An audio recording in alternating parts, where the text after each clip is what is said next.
ஒன்று கடுமையான நடவடிக்கை எடுக்கணும், எந்த காலேஜும் மீறக்கூடாது என்பது தான் அது. அந்த அந்த அந்த ஸ்ட்ரக்சர் வந்து இப்போ மத்திய அரசு வந்து நியூ எஜுகேஷன் பாலிசியில் கொண்டு வந்தது. நியூ எஜுகேஷன் பாலிசியை பற்றி பேசினா நிறையா பேசலாம். இன்றைக்கி அமெரிக்காவிலலாம் பார்த்திங்கன்னா ஒவ்வொரு காலேஜும் அட்டானமஸாக உள்ளது. ஒவ்வொரு காலேஜும் ஏதோ ஒன்று கண்டுபிடிக்கிறாங்க. அவங்களோட ஆராய்ச்சி, அவங்க ஸ்டூடெண்ட் பண்ணுற ஆராய்ச்சி, அந்த ஆராய்ச்சி காப்பிரைட் வாங்குறாங்க, அதை விற்கிறான். கிட்டத்தட்ட அந்த ஸ்டூடெண்ட்டோட அதாவது கிட்டத்தட்ட பல ஆயிரம் கோடி ரூபா அதில் வந்து அவனுக்கு ராயல்ட்டி மட்டும் கிடைக்குது. ஸோ அதை வச்சு அந்த காலேஜை டெவலப் பண்ணுறாங்க. ஸ்டூடெண்ட்ஸை வச்சு ஆராய்ச்சி பண்ணி அந்த ஸ்டூடெண்ட்ஸ் ராயல்ட்டி வாங்கி கொடுத்து அந்த காலேஜுக்கு ராயல்ட்டி கிடைக்குது. நீங்கள் மைக்ரோசாஃப்ட்டு இதெல்லாம் பார்த்தீங்கன்னா அந்த மைக்ரோசாஃப்டோட இந்த கூகுள் ப்ரோக்ராம்லாம் பார்த்தீங்கன்னா ஏதோ ஒரு ஆக்ஸ்போர்ட் யூனிவர்சிட்டியில் ஏதோ ஒரு ஸ்டூடெண்ட் செஞ்சது தான். அந்த ராயல்ட்டி அவங்க வாங்கி தான் இவங்களே வந்து பார்த்திங்கன்னா இதை இம்ப்ளிமெண்ட் பண்ணாங்க.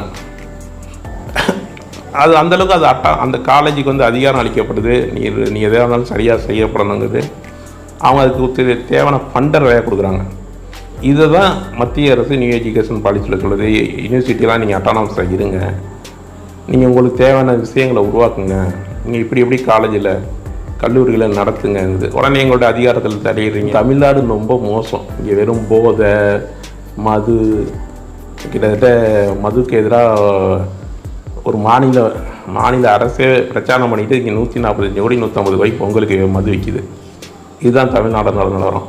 புதுசாக எதையும் உருவாக்குறதுக்கோ புதுசாக ஒரு ஆக்கப்பூர்வமான சமூகத்தை உருவாக்குறதுக்கோ எந்த முயற்சியும் கிடையாது. எல்லாத்துக்கும் ஒரு காரணங்கள்.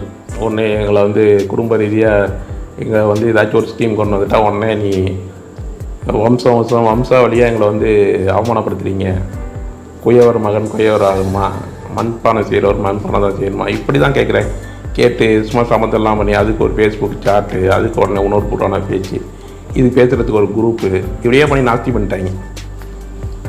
நீ பானை செய்கிறனா பானை செய்கிறதும் டெக்னாலஜி வைஸாக செஞ்சீங்கன்னா, நவீன தொழில்நுட்பத்தோட இப்போ உள்ள டெக்னாலஜியோட படிச்சுட்டு செஞ்சீங்கன்னா அதோட வேல்யூ வேறு. அது உலகத்தரம் வாய்ந்த அதுக்கு தேவைகள் உருவாகும். அது வந்து உன்னை வந்து பொருளாதார ரீதியாக முன்னேற்றம்.